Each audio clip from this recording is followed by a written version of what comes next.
This song is called Half Nelson for those times when you're feeling kind of stuck.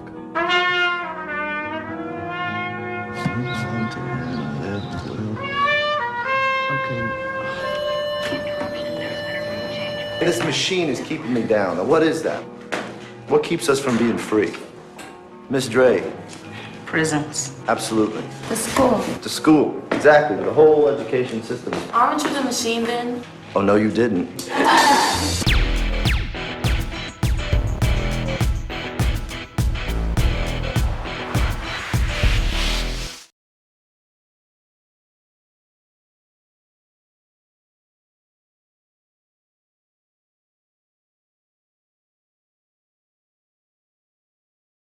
Yeah, so I was at the NYU, and Pete was there as well. He's a few years older than me, and so I didn't know him in school, but I knew the short film version. He made this short film called 5 Feet High and Rising, which we all knew about in school because it was like it had gone to Sundance, it had won awards, it had gone to the Cannes Film Festival. So it kind of felt like, wow, if we can do that, that would be great. Pete's like a success story. And so Right. in 2003, my short film from NYU, little 5 minute short, went to Sundance the same year that he had Raising Victor Vargas there, which was the feature film version of 5 Feet High and Rising. And so that's where it really crystallized. It became clear for us that it was a way to get your feature film made. Make a short film version of it that you can expand into a bigger version. So that was a big influence, but not just as like a way of making the movie. The content of his movies was really inspiring as well, to use these kid actors, put them in their environment that they're familiar with, sort of just observe like these characters and so I think that we learned a lot from both his short and his feature.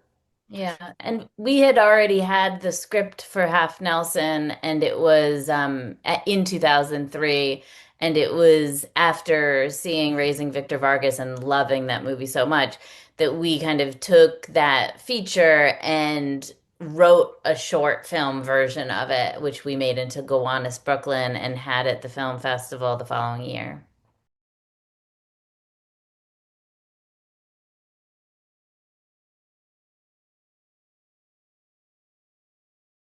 Yeah, it was actually the opposite. We had the feature film Oh, you written. already wrote in the Yeah. script. Yeah, and so then we wrote a 19-page script short. So we just extracted it and made it, we focused more on the Shareeka role, which is Drey. We focused more on her than on the teacher. It was about a girl discovering her teacher's secret. Mm.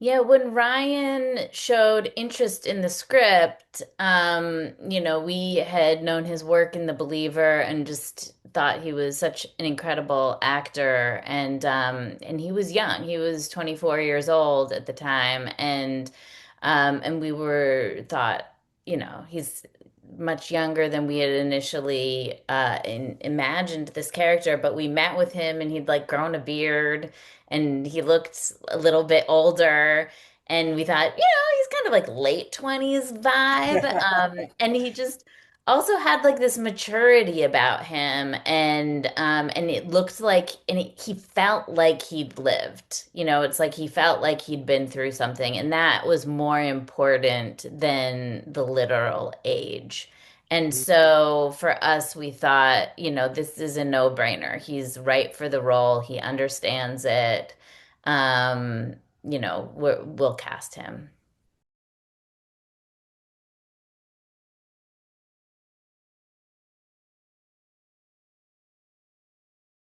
Right. Yeah.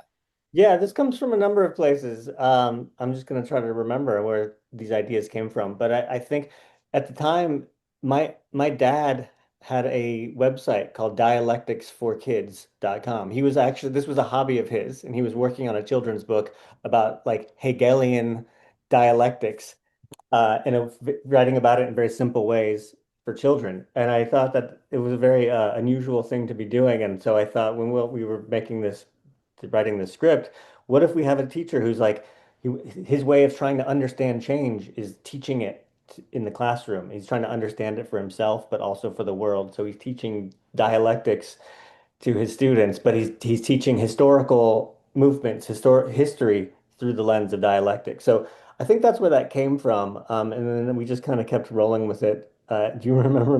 Can you add to that, Anna? Do you remember anything more? And just the only thing I'll add to that is just in terms of the way that he is in the classroom. We had brought him to we kind of hooked him up with a real middle school so that he could visit a classroom in Brooklyn and kind of just feel what it's like to be in a classroom with like real middle school students in Brooklyn. And we ended up basically he called me from this classroom that he had ended up in and he was like, "You got to come here, Anna." I think Ryan was like doing something else. He was doing something directory. And he's like, "Anna, you got to come here." I'm like, "Why?" And he's like, "Just come." And so like I get there, and when I get there, he like everybody in the school, all these kids are talking about how Mr. Easton's brother is the guy from the Notebook because they all had thought that like Mr. Easton, the teacher who Ryan Gosling was visiting, the class he was visiting, looked so much like Ryan Gosling that they were brothers.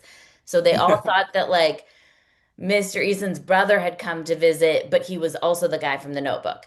And so, like, I got there and they did look so similar that we ended up casting him as Ryan Gosling's brother in the movie. So, like, the person, the teacher that Ryan had, like, shadowed ended up playing his brother in the movie. That's just a little aside. But also, I think that Ryan, like, picked up a lot of little details from Mr. Easton. David Easton, like the rubber bands on his wrist, and just like picked up little things that he brought to his representation of the character.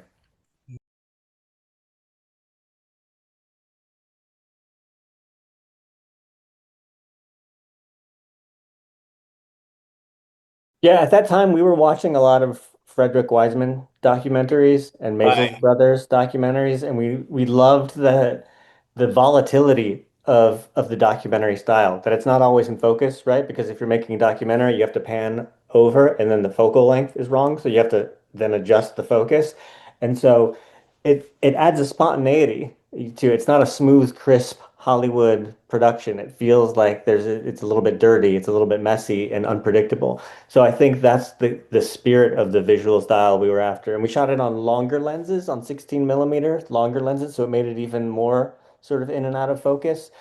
But also in terms of the blocking with the actors, they had more than any movie we've ever made since. They had a lot of freedom to move within the space. We were lighting rooms, right? There weren't lighting stands throughout the space. So actors were kind of free to move from take to take and in different places. So that was always interesting too, because the camera had to follow them. It wasn't like we were predicting where they were going to be. So I think that lent itself to the look of the movie as well.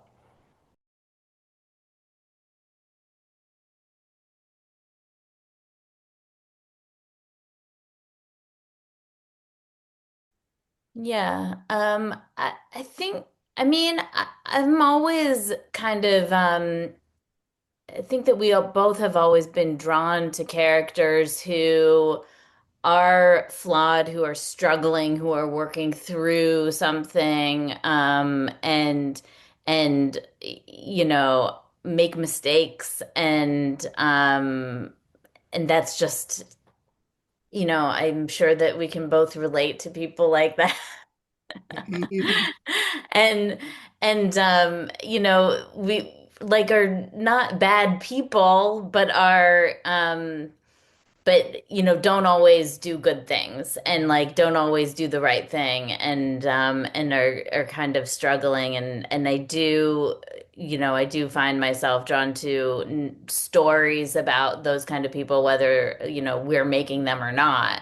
And so and I do think also drawn to stories that have those characters, but also like with like an optimistic view, like where they are hopefully like finding um like searching for some kind of community or some kind of friendship, where like maybe there's a chance that there can be change, and that's always like been something that's really powerful and important to me, I guess.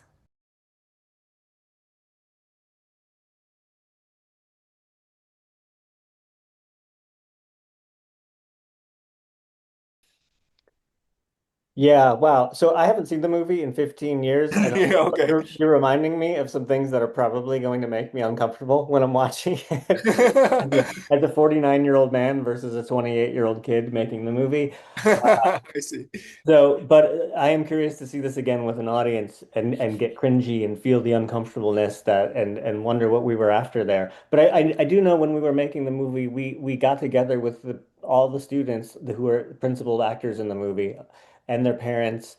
And I think we worked on a trust and a rapport with them, especially on the. Did we do that on the feature as well? I know on the short film we had everybody over to our apartment, and we even watched 5 Feet High and Rising, I think, right? And we like Did, invited yeah. the parents and the kids over so they would hopefully trust us. I don't know if it made it worse or better, actually. We were like, have you ever seen a movie like this? Because this is the kind of movie we're making. Yeah, yeah. But it's a sweet film. It's a sweet-natured movie, and I think at the end of the day, like Anna said, there's hope and optimism in the storytelling here, even if it is a little bit clumsy and to getting there. The characters don't always make the right decisions, but they're trying.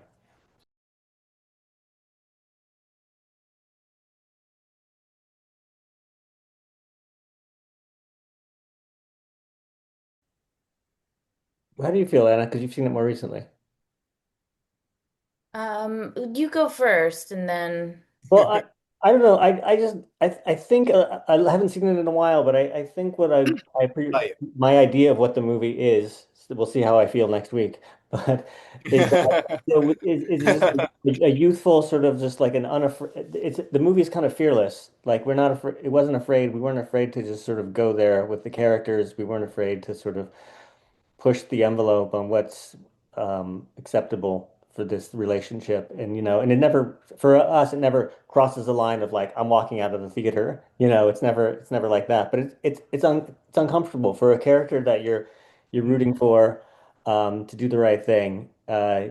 We sort of push the limits. And I think that there's a youthful sort of punk rock, even though there's no punk rock in the movie, I think there's a punk rock nature to telling stories like this. I was one of the first actually things that I covered this movie, Half Nelson. It was like very personal to me to cover this film 20 years later. So thank you so much for doing actually interview. I truly appreciate making the time with me.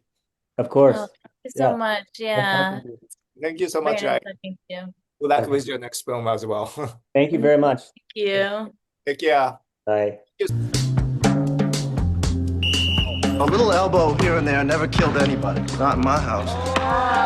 You don't gotta worry about me. Oh, look at you, Miss 12. 13, I'm 13 now. Oh, so you grown, huh? What's new? I don't know. Well, if you need something, let me know, all right? The sun goes up and then it comes down. But every time that happens, what do you get? You get a new day. So what you need, teach? I cleaned up for the most part. I do it now to get by, but I can handle it. Coach, can you help me up?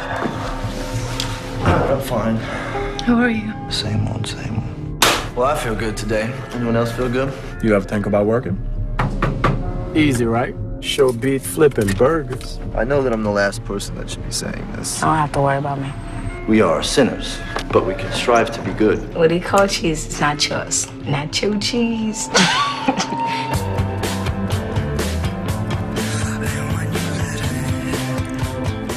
Is there something going on that I should know about? Some people change. Some people actually change. Yeah, not me.